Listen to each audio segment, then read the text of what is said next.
She said, "Don't propose. My friends will laugh at the ring you can afford." So I didn't. I proposed to someone else 1 year later with a $12,000 ring at the same restaurant. She watched from 2 tables away. Hey viewers, just a quick thanks. Over 14% of you are already subscribed, and it means the world. If you're new here and enjoy these stories, join the family by hitting that subscribe button. We're on the road to 10,000. Just got back from the best dinner of my life, and I had to share this with someone. My new fiancée is sleeping with her ring on, and my ex probably isn't sleeping at all after what just happened.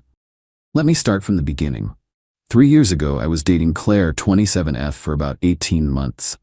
I'm 31M, software engineer, making around $72K at the time.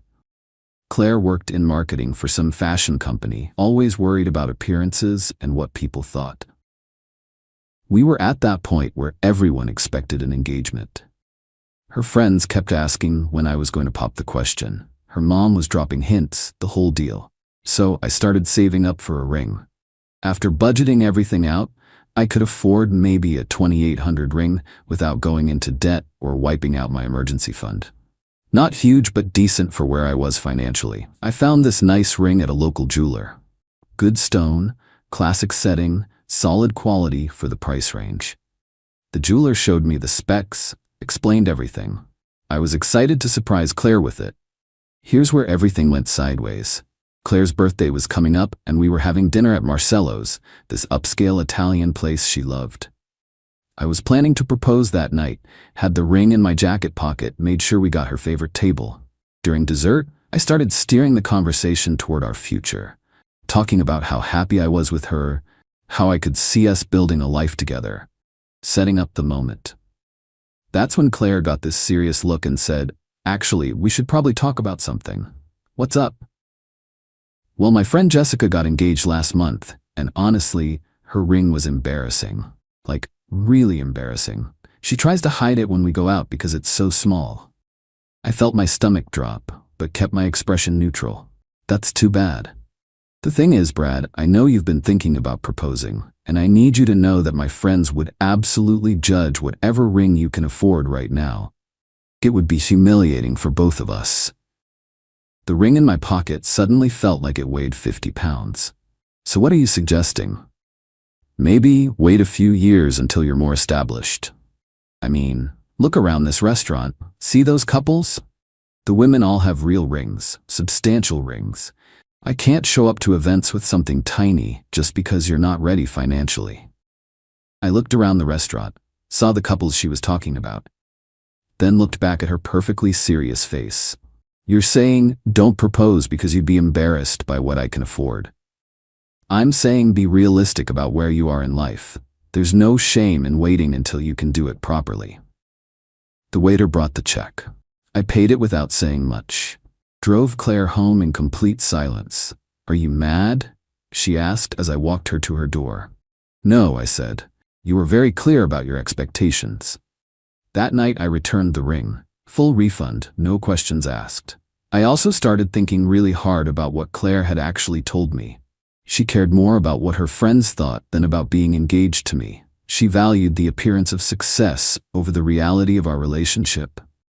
2 weeks later, I broke up with her. "This is about the ring conversation, isn't it?" she said. "It's about knowing what really matters to you." Brad, I was trying to be practical. I didn't want you to waste money on something I'd be embarrassed to wear. I appreciate the honesty. She tried to backtrack, said she'd been having a bad day, didn't mean it the way it sounded. But you can't unring that bell. She'd shown me exactly how she saw me in our relationship. "We can work through this," she kept saying. "Actually, we can't. Take care, Claire." Clean break, no contact. Update 1. Life improved dramatically after Claire. When you're not constantly trying to impress someone who's never satisfied, you can actually focus on building something real. I threw myself into work and started freelancing on weekends. Nothing crazy, just small web projects for local businesses. The extra money was nice, but more importantly, I was learning new skills and building a reputation. About 8 months after the breakup, I met Anna, 29F, at a coffee shop near my office. She was there most mornings, working on her laptop, running some kind of consulting business. We started chatting, turned into coffee dates, then real dates. Anna was different from Claire in every way that mattered. She drove a reliable, older car that she maintained herself, lived modestly so she could invest in her business, bought quality clothes that lasted, instead of chasing trends. Most importantly, she never made me feel like I needed to prove my worth through spending money. We'd go hiking instead of expensive restaurants, cook dinner together instead of ordering out, found free events around the city. Not because we were cheap, but because we genuinely enjoyed each other's company. Anna's business was digital marketing consulting for small businesses. She'd started it 2 years earlier and was steadily building her client base. Nothing dramatic, just consistent growth through good work and referrals. I was doing well too. The freelance work had grown to where I was making extra $1,200 a month. Plus I'd gotten a small promotion that bumped my salary to $78K. Not getting rich, but definitely more stable than before. By month 12, I knew Anna was the one. Not because I needed to prove anything, but because she was genuinely the person I wanted to spend my life with. We complemented each other perfectly. She was ambitious, but practical. She supported my goals. I supported hers.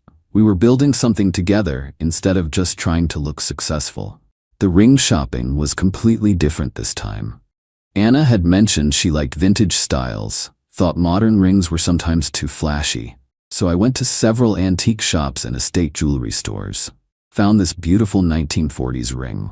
Simple setting, classic style, really well-crafted piece. The dealer explained it was from a reputable estate, showed me the appraisal documentation. Cost me $4,200, but had so much more character than anything new in that price range. Anna was gonna love it. I was planning to propose at this little park where we went for walks. Nothing elaborate, just us and a nice sunset.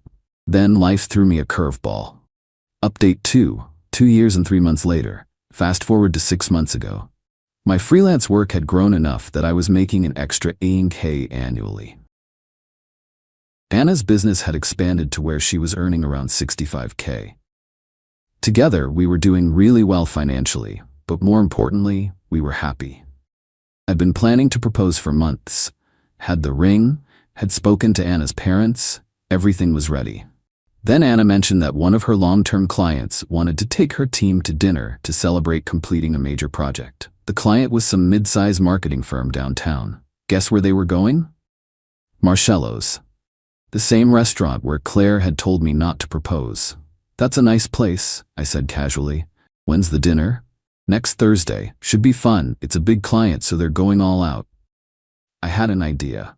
A really good idea. I called Marcello's and made a reservation for the same Thursday, about an hour after Anna's business dinner was scheduled to start. Figured they'd be finishing up around the time we arrived. Anna thought it was sweet that I wanted to have our own celebration dinner that night. She had no idea about the history with Claire and that restaurant. Thursday evening, we got dressed up and headed to Marcello's. Anna looked incredible in this navy dress she'd bought for another client event. Elegant and professional. We got seated and I could see Anna's client group across the restaurant. About 8 people around a big table, clearly wrapping up their business dinner. Anna waved at her client contacts when she spotted them. Professional and friendly. We ordered dinner and I was getting nervous about the proposal.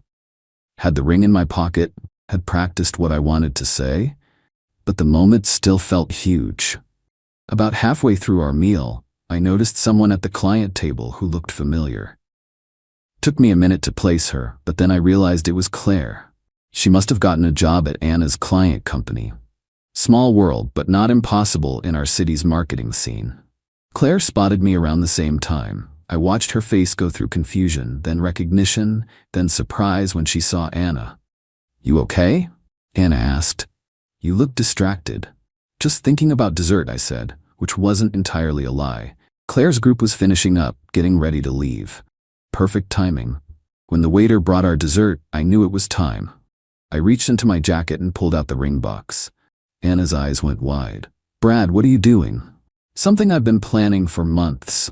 I got down on one knee right there in the restaurant. A few nearby tables noticed and started watching. Anna, you're the most incredible woman I've ever met. You make me want to be better every day. You support my dreams and let me support yours. Will you marry me?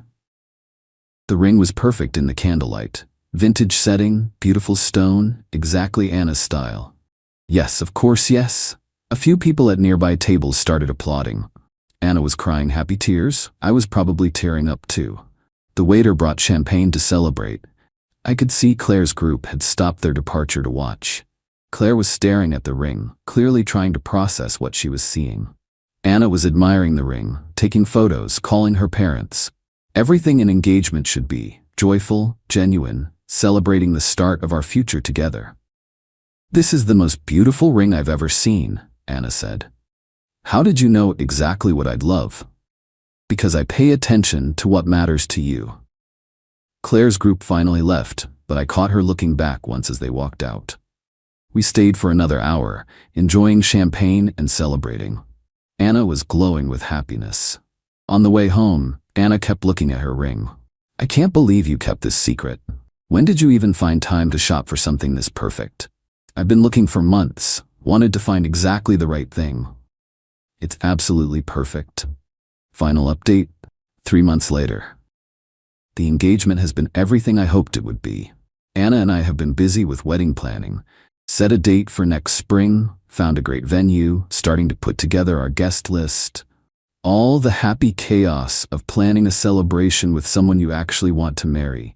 The ring has gotten amazing reactions from everyone. Anna's friends, her family, people at work. Turns out when you choose something thoughtful instead of just expensive, people notice the difference. A few weeks after the proposal, Anna mentioned that some people from her client company had asked about the engagement. Word had spread about the restaurant proposal. One of the women there seemed really interested, Anna said. Asked a lot of questions about how long we'd been together, where you work, that kind of thing. I had a feeling that was Claire, but didn't say anything. Anna doesn't need to know about ancient history. My career has continued improving. The freelance work led to a better full-time position at a different company. Now making $92K plus, still doing some side projects. Anna's business is thriving too. She's had to bring on a part-time assistant. We're in a good place financially, but more importantly, we're building a life based on shared values and genuine partnership. I heard through a mutual friend that Claire had been asking people about me, wanted to know if I was doing well for myself now, and whether Anna came from money. Same old Claire, trying to figure out the financial angles instead of focusing on what actually matters. The truth is, the ring wasn't about proving anything to Claire. It was about showing Anna how much I valued her and our relationship. The fact that Claire happened to witness it was just a bonus. Anna and I are planning our honeymoon now, looking at Portugal, maybe Spain, places we want to experience together, not places we need to visit to impress anyone. Claire can keep worrying about appearances and what other people think. Anna and I will be building a marriage worth having. The best part isn't that I showed Claire what she lost. It's that I found someone who appreciated what I had to offer all along. 3 years ago, I was ready to propose to someone who was embarrassed by what I could afford. Last month, I proposed to someone who was thrilled by what I chose specifically for her. The difference between settling and finding the right person changes everything. Claire taught me to recognize when someone's values don't align with yours. Anna taught me what it feels like when they do. The ring on Anna's finger represents more than an engagement. It's proof that walking away from the wrong person leads you to the right one. Claire got to see that proof from across the restaurant. Sometimes the best revenge is just living well with someone who deserves your best effort.